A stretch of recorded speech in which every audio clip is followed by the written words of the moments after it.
The Rothschild family is one of the world's wealthiest and most prominent family. They have been involved in banking and finance for centuries and accumulated vast wealth over the years. Today, we will open the grandeur curtains and discover everything about the most expensive Rothschild family houses they have ever owned. If you have ever wondered where the world's priciest home is situated and what is going on inside the premises, keep watching. You will love it. The Rothschild family, with a combined net worth between $400 billion and $1.2 trillion, have been at the forefront of global finance, with their legacy spanning across financial hubs such as London, Vienna, Paris, Naples, and Frankfurt. The family owns over 50 yachts and at least 10 private islands, has an art collection, and with estimated worth of over $2 billion, and has aided the British government's purchase of the Suez Canal. The area of the Vale of Aylesbury, where many of the houses were situated, became known as Rothchildshire. In the 20th century, many of these properties were sold off, with their art collections dispersed. Now come with us to explore Rothschild family houses and one unique manor, which you should definitely visit to get a taste of the best worldwide wine. Château Aman. Baron James de Rothschild bought this magnificent chateau in the 19th century, an exquisite example of French architecture. The chateau features a stunning facade, beautiful gardens, and luxurious interiors. What is inside it, and how did the Rothschild family inherit it? Situated approximately 30 miles outside Paris, the property is called Château Aman. It resides on land 3 times as big as New York's Central Park. If you are lucky enough, you can own it for a cool $452 million. The castle was a medieval stronghold dating back to the 12th century and was partially destroyed during the French Revolution, according to the Rothschild archive. It was formerly owned by the Rochefoucauld-Dudoville family and then 3 members of the Rothschild family until they sold it to the King of Morocco in the 1980s. It last traded hands in 2008 after the king's death, when the son who inherited the property sold it for $218 million to a Middle East-based buyer who never utilized the property. Imagine the mixture of luxury and history upon entering the chateau. The magnificent castle stands still on 2,500 acres of vast greenery and has 100 rooms over 3 floors. There are 17 themed bedrooms, each designed with a special style, 5 massive living spaces, and a kitchen. Many of the living spaces are decorated with Marrakech-style interiors, added by the late King Hassan II. The palatial residence also has steeply pitched roofs and timber framing on the top floors, reminiscent of an English-style cottage. The sprawling home has a bevy of top-of-the-line amenities, including a hair salon, a hammam, a private car park, stables for up to 50 horses, separate staff housing, and 36 buildings spread throughout the park-like grounds. Now, a 100-room mansion is being auctioned via Whisper Auctions, waiting for the next millionaire owner. Wesden Manor.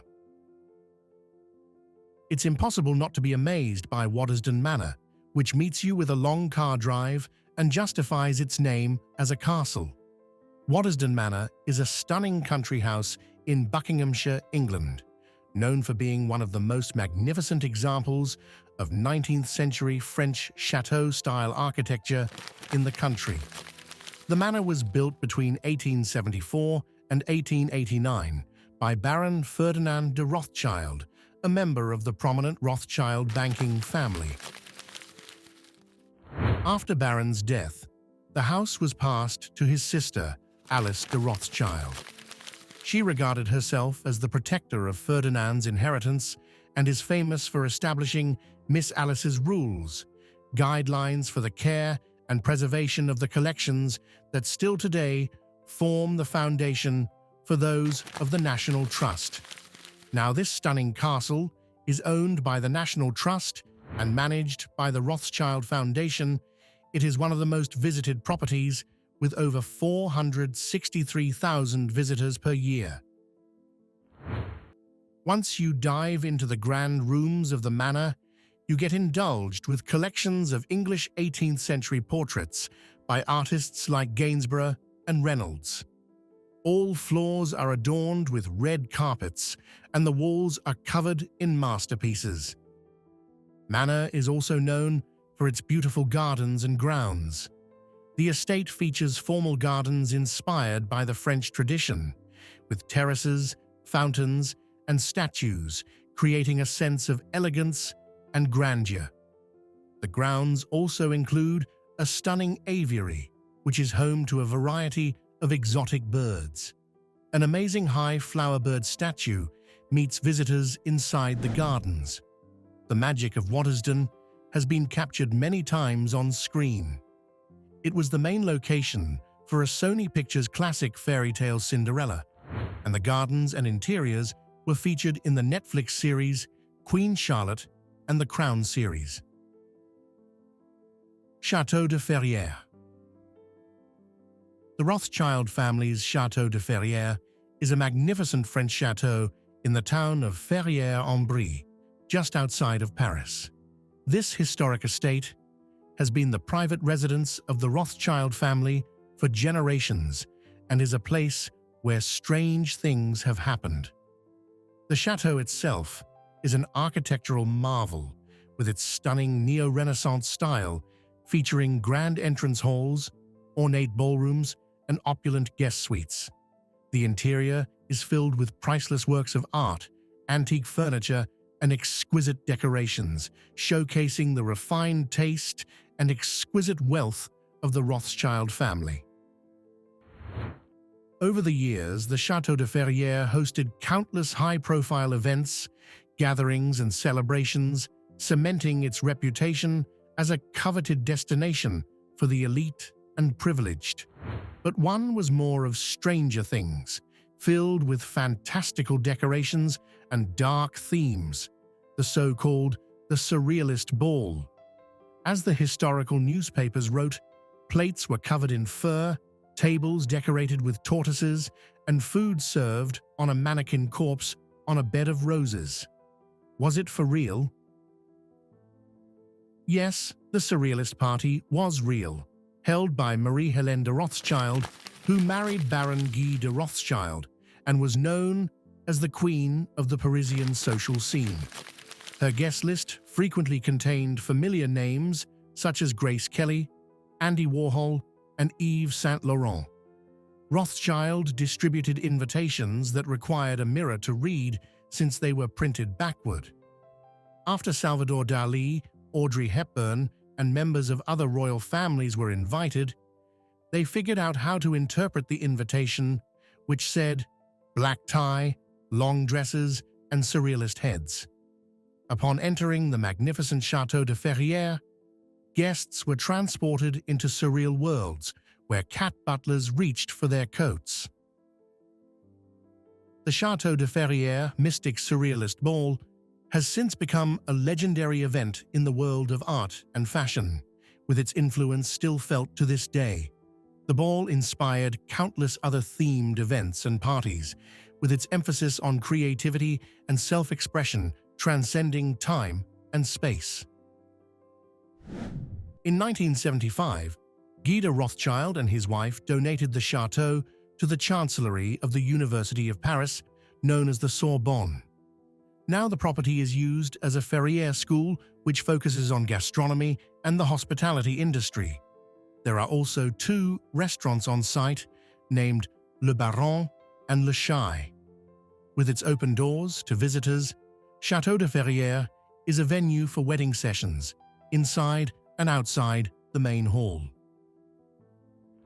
The music video of singer Beyoncé's song Partition was filmed at the Château in 2013. While all 3 grand manors symbolize exceptional luxury style, and opulence, one is worth a separate introduction. It's not the property to invite 200 guests to the ballroom. It's a place where wine is born.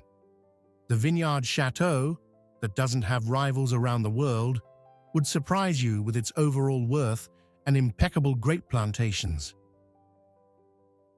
Chateau Mouton Rothschild. With an overwhelming worth of $200 million, Chateau Mouton Rothschild is a renowned wine estate with vineyards and a grand house. Chateau Mouton Rothschild, located in the Bordeaux region of France, is widely considered to be one of the finest wineries in the world. Its history goes back to 1718. In the early 19th century, the estate was purchased by Baron Nathaniel de Rothschild. The winery, with a rich heritage and a reputation for producing exceptional wines. Later, the estate was owned by his daughter, Baroness Philippine, and her children. The winery's flagship wine, Chateau Mouton Rothschild, is a Bordeaux blend made primarily from Cabernet Sauvignon and Merlot grapes and is highly sought after by collectors and enthusiasts. Chateau Mouton Rothschild has a reputation for excellence that critics and collectors around the world have recognized. The estate was elevated to Premier Cru status in 1973, making it one of only 5 chateaux in Bordeaux with a prestigious classification. The wines consistently receive high scores from critics such as Robert Parker and James Suckling, further cementing their reputation as some of the finest wines in the world.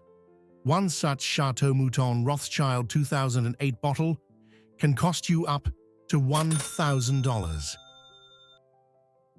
An interesting fact about the Chateau Mouton is hidden in its wine labels. Artists such as Salvador Dali, Francis Bacon, Picasso, and Miro designed labels for bottles of Mouton Rothschild. Yet, there were few exceptions to commemorate special dates alike, the 100th anniversary of the acquisition of Chateau Mouton, painting a portrait of Baron Nathaniel de Rothschild on the 1953 label. Chateau Mouton Rothschild also offers visitors the chance to experience the estate firsthand through tastings and tours. Visitors can explore the vineyards, cellars, and tasting rooms and learn about the history and winemaking techniques that make the estate so unique. Villa Ephrussi de Rothschild, France. Villa Ephrussi de Rothschild, perched on the stunning Saint-Jean-Cap-Ferrat Peninsula on the French Riviera, is one of the most exquisite properties associated with the Rothschild family. Built between 1905 and 1912 by Baroness Beatrice de Rothschild, the villa is a masterpiece of architecture and design, reflecting her eclectic tastes and immense wealth. The villa is designed in the style of an Italian Renaissance palace, with its pink facade standing out against the deep blue backdrop of the Mediterranean Sea. Baroness Beatrice de Rothschild was heavily involved in the design process, ensuring that every detail met her exacting standards. The villa features a series of opulent rooms, each filled with priceless art, antiques, and rare porcelains from her extensive collection. The interiors are lavishly decorated with ornate ceilings, gilded furniture, and sumptuous fabrics, creating an ambiance of refined elegance. One of the most remarkable features of Villa Ephrussi de Rothschild is its extraordinary gardens. The villa is surrounded by 9 themed gardens, each with its unique character and beauty. The gardens include the French Garden, the Spanish Garden, the Florentine Garden, and the Japanese Garden. Villa Ephrussi de Rothschild was not just a private residence, it was a cultural hub where the Baroness hosted lavish parties and entertained the elite of European society. After her death in 1934, the villa was bequeathed to the French Academy of Fine Arts, ensuring that her legacy would continue. Today, the villa and its gardens are open to the public, attracting visitors from around the world who come to admire the beauty and opulence of this unique property. Mmore Towers, England. Mmore Towers, located in Buckinghamshire, England, is one of the grandest and most historically significant Rothschild family estates. Built between 1852 and 1854 for Baron Mayer Amschel de Rothschild, the mansion is a striking example of the Jacobean architectural style, combining elements of Elizabethan and Jacobean design with the grandeur and scale typical of Rothschild properties. Mmore Towers was designed by Sir Joseph Paxton, the famous architect who also designed the Crystal Palace in London. The mansion's exterior is characterized by its towering chimneys, steep gables, and intricate brickwork, evoking the grandeur of the English Renaissance. The interiors are equally impressive, with vast rooms adorned with rich tapestries, carved wood paneling, and a collection of fine art, including works by Rembrandt, Reynolds, and Gainsborough. The grand staircase, with its sweeping curves and ornate balustrades, is one of the highlights of the interior, leading up to the first-floor galleries and bedrooms. The mansion also features a magnificent library, filled with rare books, and a dining room that could host up to 50 guests, reflecting the Rothschilds' reputation for entertaining on a grand scale. The estate surrounding Mmore Towers is equally remarkable, with beautifully landscaped gardens. The grounds include a large formal garden, a series of terraces, and a picturesque lake. The estate also included a model farm, stables, and various outbuildings, demonstrating the self-sufficiency and grandeur of Rothschild country living. Mmore Towers was more than just a family residence. It became a symbol of the Rothschild family's wealth and influence in Victorian England. The estate played host to numerous high-profile guests, including royalty, politicians, and artists. After Baron Mayer de Rothschild's death, the estate passed to his daughter, Hannah de Rothschild, who continued the tradition of lavish hospitality. In the 20th century, the estate changed hands several times and was even considered as a potential home for the National Gallery's collection during World War II. Despite facing various challenges, including proposed developments, Mmore Towers remains a significant part of England's architectural heritage. Mmore Towers has also made its mark in popular culture, serving as a filming location for numerous films and television series. Its grandiose architecture and opulent interiors made it an ideal setting for movies such as Batman Begins, where it was used as Wayne Manor, Eyes Wide Shut, and The Mummy Returns. These estates, each with its unique charm and history, exemplify the Rothschild family's lasting influence on European architecture and culture. Whether as private residences or public landmarks, these properties continue to captivate and inspire, standing as monuments to the family's enduring legacy. After exploring the rich history and architectural splendor of the Rothschild family, which of these magnificent estates would you most like to visit, and what aspect of their design or history fascinates you the most? Of course, this isn't all of the Rothschild houses. If you'd like to see more, please let us know in the comments below. Don't forget to comment about the Rothschild's house you would like to visit now. Thank you for watching.